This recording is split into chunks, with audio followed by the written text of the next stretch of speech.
Alô você, tudo bem? Estou aqui na área de novo, começando a nossa segunda aula de Direito Penal.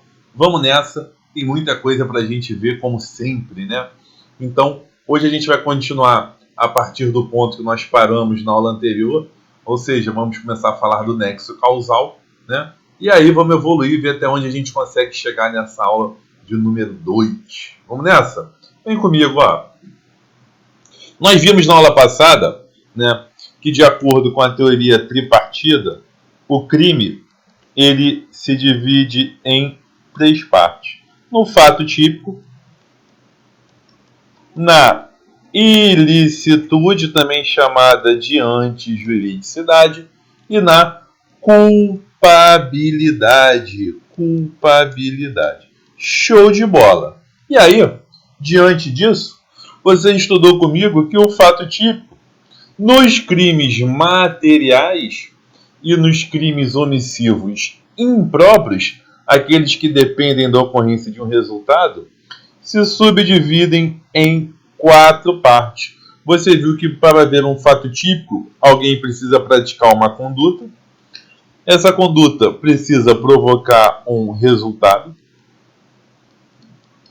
Precisa haver também uma relação de causa e efeito entre a conduta e o resultado, chamada de nexo causal. E por último, tudo isso tem que se amoldar ao que está descrito na lei, configurando a tipicidade. Então agora a gente vai estudar aqui, ó, o nexo causal. É aqui que a gente vai focar o nosso estudo, já que nós falamos na aula anterior da conduta e do resultado. Então vamos falar aí do nexo causal para fechar a parte do fato típico. Beleza? Então começando a falar do nexo causal. O que você não pode deixar de saber? Tá? Eu vou aqui direto ao ponto. O que você não pode deixar de saber? Existem várias teorias que tentam explicar, que tentam conceituar o nexo causal. Mas o nosso Código Penal, no seu artigo 13, adota a chamada teoria da equivalência dos antecedentes causais, também chamada de teoria da condição sine qua non. Você já deve ter ouvido esse termo pelos estudos que você já fez aí pelo direito. Então, o nosso Código Penal adota em seu artigo 13 a chamada teoria da condição sine qua non. Ah, Claire, como é que escreve isso? Se cair na prova eu quero saber. Então vamos colocar aqui, ó. Teoria da conditio sine qua non, tá? Teoria da condição sine qua non. Existem outras teorias, mas a FCC não costuma cobrar essas outras teorias, então não vou perder tempo com elas. Vou direto para o que interessa. De acordo com a teoria da equivalência dos antecedentes causais, que está consagrada aqui, ó, no caput do artigo 13, vem dizendo o seguinte: o resultado de que depende a existência do crime somente é imputável a quem lhe deu causa. Considera-se causa a ação ou omissão sem a qual o resultado não teria ocorrido. Então, toda ação ou omissão que está na linha de desdobramento de um resultado é considerado causa. Tá? É considerado causa. E aí você pensa comigo o seguinte: imagina uma empresa que fabrica uma arma, tem aqui, ó, o fabricante de uma arma, que repassa essa arma para o revendedor,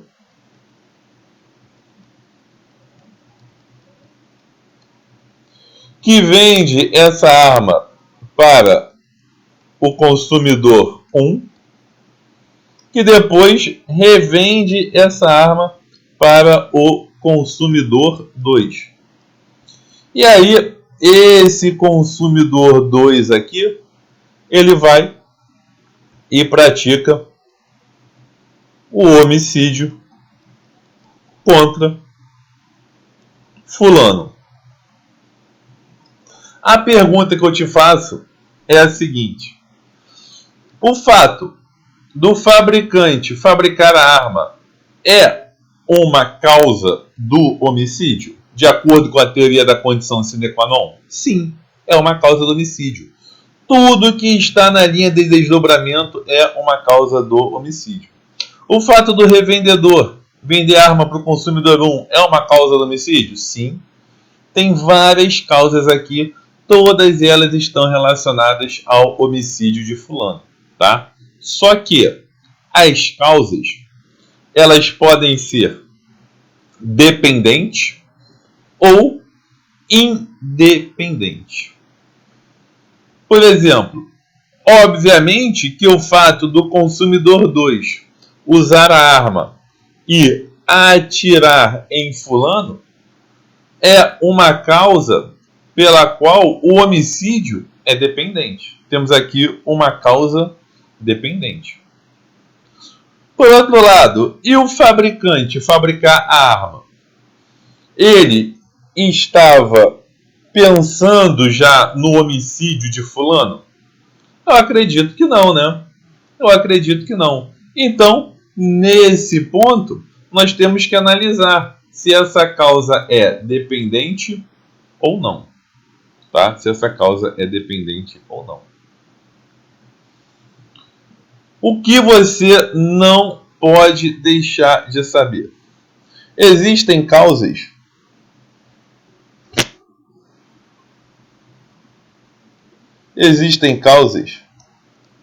que são absolutamente independentes. Ou melhor, existem causas que são dependentes.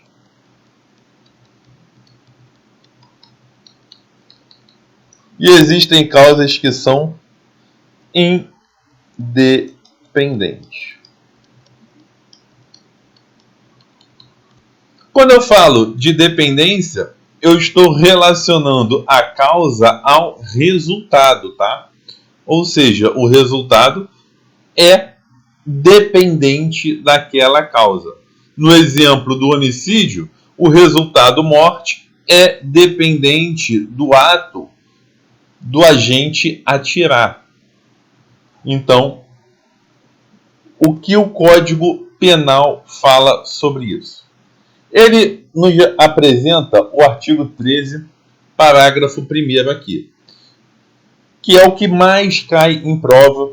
Esse artigo 13, parágrafo 1º, trata da superveniência de uma causa relativamente independente. Como assim, Dicler? Olha só, eu falei para você que tem as causas dependentes. As causas dependentes são tranquilas da gente analisar. Mas existem também as causas independentes. E elas podem ser independentes de forma absoluta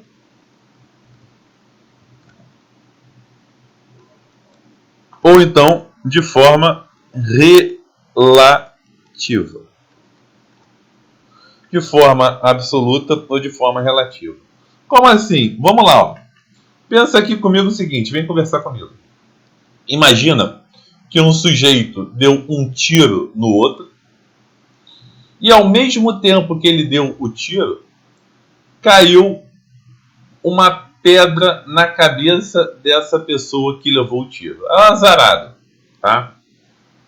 Só que no resultado da perícia ficou constatada que a pessoa morreu em razão de traumatismo craniano. E o tiro pegou de raspão na perna. Então a pessoa que deu o tiro, ela provocou o resultado morte? Não. Ou seja, o tiro, ele é independente em relação ao resultado morte. Por outro lado, e a pedrada que atingiu a cabeça? Opa, aí não. A pedrada que atingiu a cabeça, que foi efetivamente o que matou a vítima, já que na perícia ficou demonstrado traumatismo craniano, então é uma causa dependente, tá? Vou aprofundar ainda mais. Quando a gente analisa a causa e o resultado, muitas vezes a causa ela ocorre antes do resultado. Às vezes ela acontece ao mesmo tempo e às vezes ela acontece depois. É por isso que as causas podem ser pré-existentes, concomitantes ou então supervenientes. Dá uma olhadinha aqui comigo. Ó.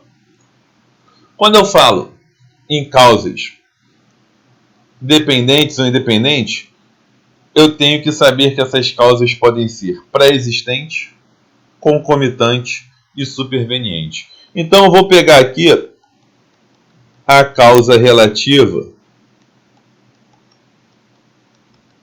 para exemplificar isso.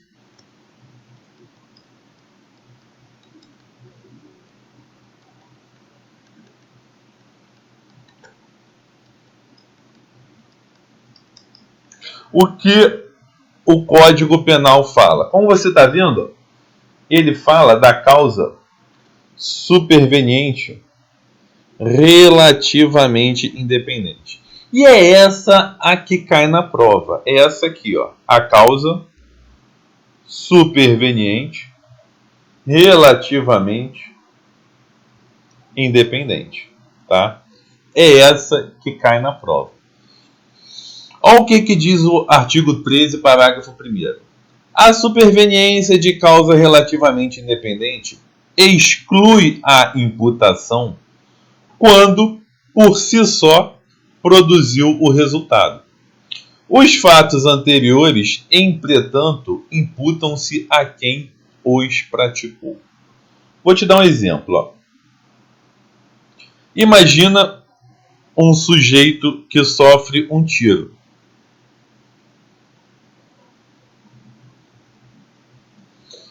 E aí, esse sujeito é colocado na ambulância. E em razão da pressa para chegar no hospital, a ambulância capotou e o sujeito morreu. Olha só. A pergunta que eu te faço é a seguinte. Pensa comigo. A ambulância capotou e, por fim, houve a morte daquele que tinha levado o tiro. Mas não em razão do ferimento causado pelo tiro, e sim em razão do acidente de trânsito da ambulância. Vamos lá. Olhando a causa do tiro e o resultado da morte. Nós temos aqui uma situação onde há uma causa superveniente relativamente independente. Uma superveniência de causa relativamente independente. Por quê? Pelo seguinte, ó. Perceba que se o sujeito não tivesse levado o tiro, ele não estaria na ambulância. Ele não estaria na ambulância. E aí, obviamente, ele não teria morrido.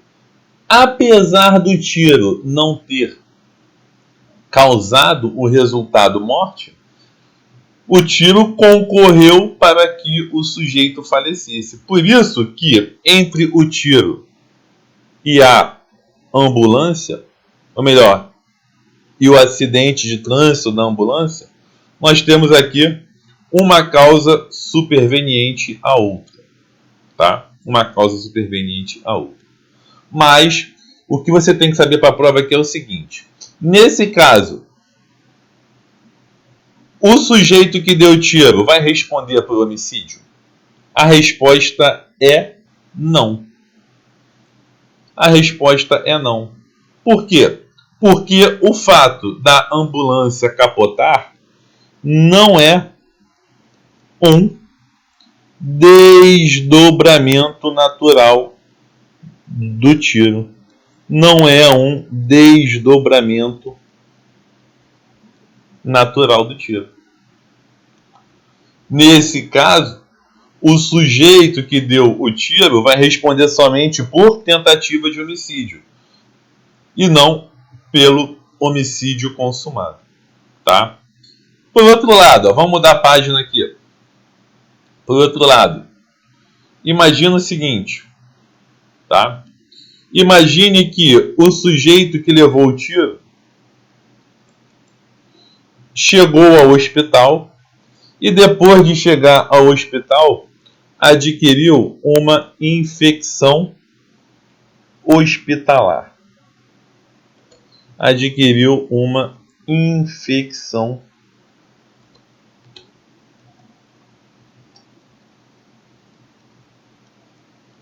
hospitalar. A pergunta que eu te faço é o seguinte: após a infecção hospitalar, ele morreu. A infecção hospitalar no ferimento que foi causado é um desdobramento natural do tiro? Sim. Aqui, ó, é um desdobramento natural.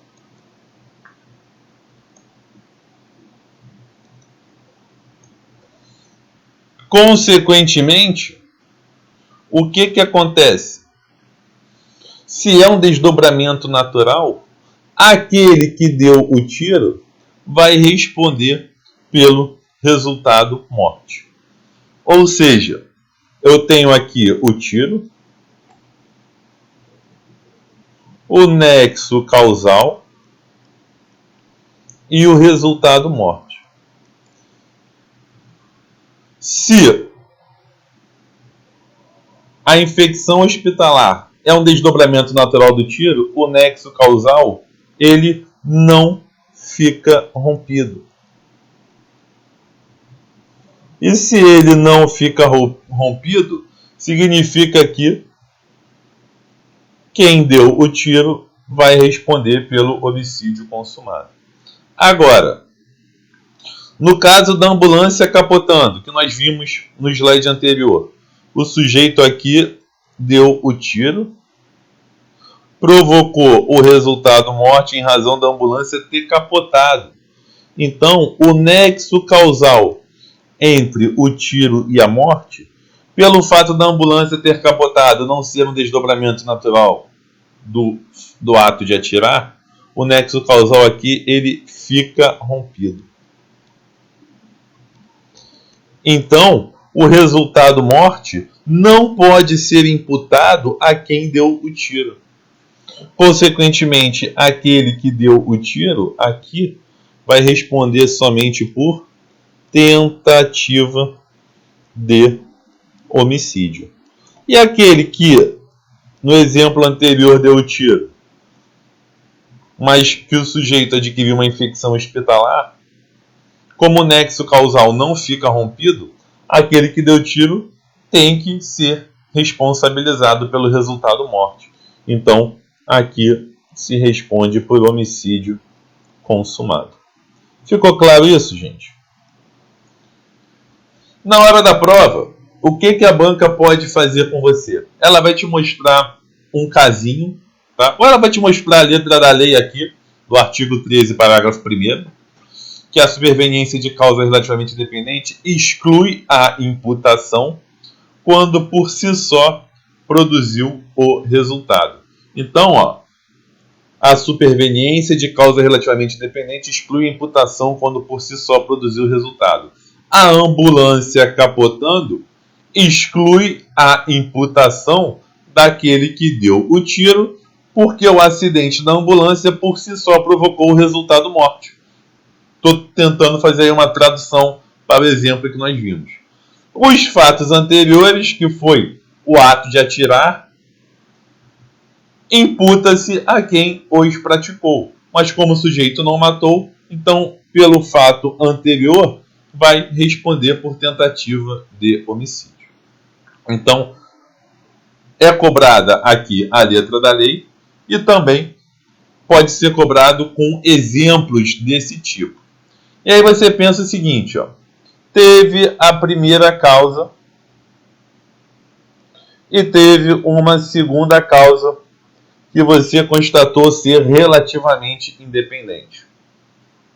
A pergunta que eu te faço, esta segunda causa aqui, ela é um desdobramento natural da ação praticada? Se a resposta for sim, então não há rompimento do nexo causal e aquele que praticou a conduta da primeira causa vai responder pelo resultado produzido. Se a segunda causa não for um desdobramento natural da ação praticada, então haverá o rompimento do nexo causal e aquele que praticou a primeira causa vai responder somente pela sua conduta e não pelo resultado provocado. Beleza? Tranquilidade? É isso aí. Exercício, como é que isso cai na prova? Caiu na minha prova de conselheiro substituto em 2015, lá no Tribunal de Contas do município, concurso que eu fui aprovado em segundo lugar. Olha só, a respeito da relação de causalidade, o que é incorreto afirmar? Tá? O que é incorreto afirmar? O resultado de que depende a existência do crime só é imputável a quem lhe deu causa. Isso está certo. Isso está certinho. Dá uma olhada aqui, ó, no artigo 13. Primeira parte do artigo 13. Caput. O resultado de que depende a existência do crime somente é imputável a quem lhe deu causa. Agora, B. Não há fato típico decorrente de caso fortuito. Realmente, não há fato típico decorrente de caso fortuito. Por quê? Porque no fato típico você já sabe que tem que haver conduta,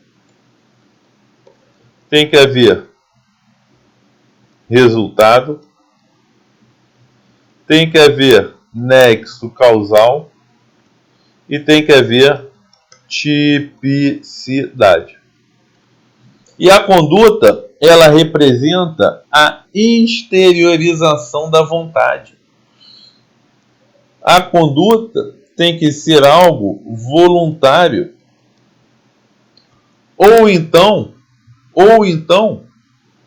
por falta do dever de cuidado, né? Tem que ser ou pelo dolo ou pela culpa.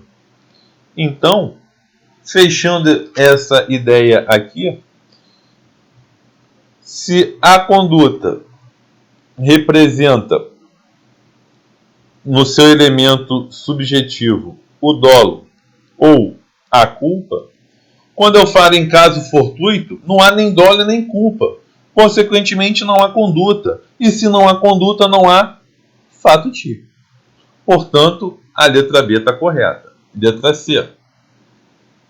Não há crime sem resultado. Isso está errado. Isso está errado. Nós já estudamos alguns crimes que não precisam de resultado. Exemplo de crime que não precisa da ocorrência do resultado. Crime formal. Crime omissivo próprio. E crime também de mera conduta. Todos esses crimes aqui não dependem da existência de um resultado. Beleza? Letra D. A omissão também pode ser a causa do resultado. E isso acontece, em especial, nos crimes omissivos, né? No crime omissivo, onde depende do resultado. Lembra disso? Só para recordar, ó, o crime omissivo pode ser próprio ou impróprio. O crime omissivo próprio é aquele que independe do resultado. Eu até coloquei errado aqui é o impróprio, né? Que independe do resultado é o impróprio. E o impróprio é aquele que depende do resultado. Então, quando a omissão é causa do resultado, eu estou falando do crime omissivo impróprio. E, gente, misturei a zorra toda, calma aí. Aqui não tem nada de impróprio. Aqui em cima, ó. omissivo próprio realmente é o que não depende do resultado. Tá certo aqui. O formal tá certo e o de mera conduta tá certo. O que depende do resultado é o impróprio. É o impróprio. Lembra que é só inverter o prefixo. Ó. O próprio não tem prefixo in. E o que depende também não tem o prefixo. Tem que inverter o prefixo. Conclusão. Quando a omissão é causa do resultado, caracteriza a ocorrência de um crime omissivo impróprio. E por último, diz que o Código Penal adotou a teoria da equivalência das condições, e isso está certo. Está lá no nosso artigo 13. Está no artigo 13. Belezinha? Tranquilo? Continuando, ó. O Código Penal agora foi no Ceará, tá? TCE do Ceará. Adota no seu artigo 13 a teoria da conditio sine qua non. Por ela, e aí? 17. Por ela, o que acontece na condição sine qua non? Letra A. Imputa-se o resultado a quem também não deu causa? Não, somente a quem deu causa. A quem não deu causa, obviamente, que o resultado não pode ser imputado. Letra B. A causa dispensa a adequação para o resultado? Não, dispensa nada. A causa tem que acarretar, né, tem que conduzir para o resultado. Letra C. A ação e a omissão são desconsideradas para o resultado? Claro que não, né? São consideradas. Nada de desconsiderado aqui. A conduta é considerada para se chegar à ocorrência do resultado. E letra D. Tudo que contribui para o resultado é causa. Não se distinguindo entre causa e condição ou com causa. Realmente é o nosso gabarito. É aquilo que eu falei para você aqui, ó, no nosso esqueminha. Tudo que contribui para o resultado é causa. Aqui, ó. Isso tudo aqui que contribuiu para o resultado é causa. Então a fabricação da arma é causa, a revenda da arma é causa, né, a compra da arma pelo consumidor é causa. Tudo isso é causa. Agora, nós temos que saber aquelas que são dependentes e aquelas que são independentes para com o resultado. Beleza? E a letra E diz que a omissão é penalmente irrelevante? Não. A omissão é relevante, tanto que podem ocorrer crimes omissivos. Belezinha? Então 17 aí, gabarito, letra D de dado. E agora vamos falar de um outro assunto, um assunto interessantíssimo, relacionado também à tipicidade, que é o caminho do crime. É o que a gente chama de iter crimes. É o nosso caminho do crime. Mas, como a gente já está aí com 28 minutos no bloco, eu vou fazer aqui um pit stop, tá? Vou fazer esse pit stop. E aí já volto no próximo bloco tratando desse assunto. Vamos matar, vamos devorar esse assunto no próximo bloco.